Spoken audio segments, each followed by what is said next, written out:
नमस्कार, आप देख रहे हैं दैनिक पंचायती राज न्यूज। मैं हूं आपके साथ श्वेता। उमरिया सर्किट हाउस में कांग्रेस की प्रेस कॉन्फ्रेंस, नामांकन निरस्तीकरण पर उठे सवाल। उमरिया जिला मुख्यालय स्थित सर्किट हाउस में कांग्रेस पार्टी द्वारा प्रेस कॉन्फ्रेंस आयोजित कर राज्यसभा चुनाव में मीनाक्षी नटराजन का नामांकन निरस्त किए जाने पर कड़ा विरोध जताया गया।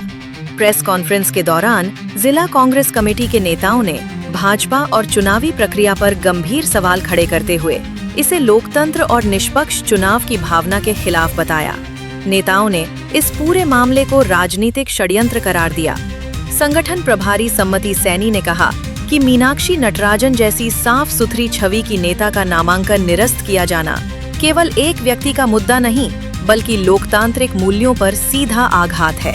उन्होंने आरोप लगाया कि विपक्ष की आवाज दबाने के लिए चुनावी प्रक्रिया का दुरुपयोग किया जा रहा है। वहीं बांधवगढ़ प्रभारी राकेश जैन ने कहा कि जिस आधार पर नामांकन निरस्त किया गया है, उससे चुनावी प्रक्रिया की निष्पक्षता और पारदर्शिता पर गंभीर प्रश्न चिन्ह खड़े हो गए हैं। पूर्व विधायक अजय सिंह ने कहा कि लोकतंत्र की असली ताकत निष्पक्ष चुनाव में होती है। यदि विपक्षी उम्मीदवारों को तकनीकी आधारों पर चुनावी मैदान से बाहर किया जाएगा, तो यह लोकतांत्रिक मूल्यों के लिए शुभ संकेत नहीं है। उन्होंने इसे देश भर के सामने हुआ अन्याय बताया। जिला संगठन मंत्री पुष्पराज सिंह ने कहा कि यह लड़ाई केवल कांग्रेस की नहीं, बल्कि संविधान, लोकतांत्रिक अधिकारों और निष्पक्ष चुनाव की रक्षा की लड़ाई है। उन्होंने स्पष्ट किया कि कांग्रेस इस मुद्दे को जनता के बीच ले जाएगी और लोकतांत्रिक तरीके से संघर्ष जारी रखेगी। प्रेस कॉन्फ्रेंस में पार्टी नेताओं ने चेतावनी दी कि यदि विपक्षी उम्मीदवारों को विवादित और तकनीकी आधारों पर चुनाव से बाहर किया जाता रहा, तो लोकतांत्रिक व्यवस्था की विश्वसनीयता प्रभावित होगी।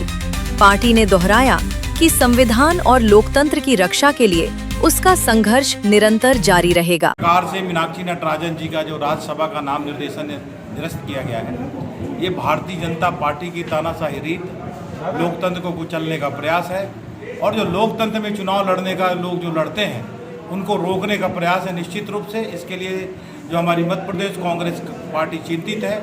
इस देश के जितने भी नागरिक हैं, जो भी चुनाव लड़ने में इच्छुक है, उनके साथ ऐसी घटना न घटे। इस बात को लेके समझ लीजिए, रोड से संसद तक कांग्रेस पार्टी प्रयास कर रही है कि इस मुद्दों को उठाया जाए। सुप्रीम कोर्ट गई, राष्ट्रपति जी के पास मिलने का प्रयास किया गया और आज इसी क्रम में मध्य प्रदेश कांग्रेस कमेटी के जो हमारे उमरिया जिले के संगठन प्रभारी सम्मानित सम्मित सैनी जी आए हैं और अपनी बातों को रखा है। हम आने वाले दिनों में भी इस प्रकार की घटना न घटे, इसलिए कांग्रेस पार्टी निरंतर प्रयास करती रहेगी।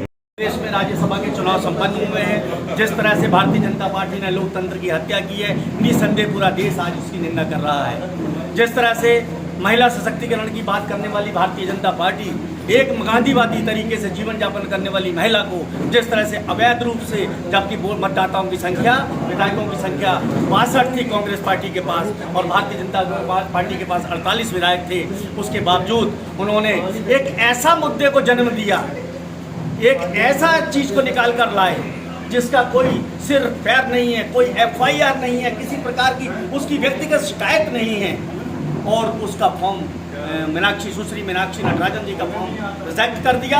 हम उसके लिए चुनाव आयोग में गए, उन्होंने भी समय को व्यतीत किया और उनको उनको सर्टिफिकेट वितरित कर दिया। लेकिन हम आपके माध्यम से पूरे प्रदेशवासियों को ये बात बताना चाहते हैं कि देश का मीडिया जीवंत है, देश में जनमानस जीवंत है और जीवंत रहेगा। उनके माध्यम से हमारी आवाज़ आज जहां तक यहाँ है, कल भोपाल जाएगी और आने वाले दिनों में दिल्ली में गूंजेगी। हम हर हालत में मीनाक्षी नटराजन जी को न्याय दिलाने के लिए संघर्ष करते रहेंगे।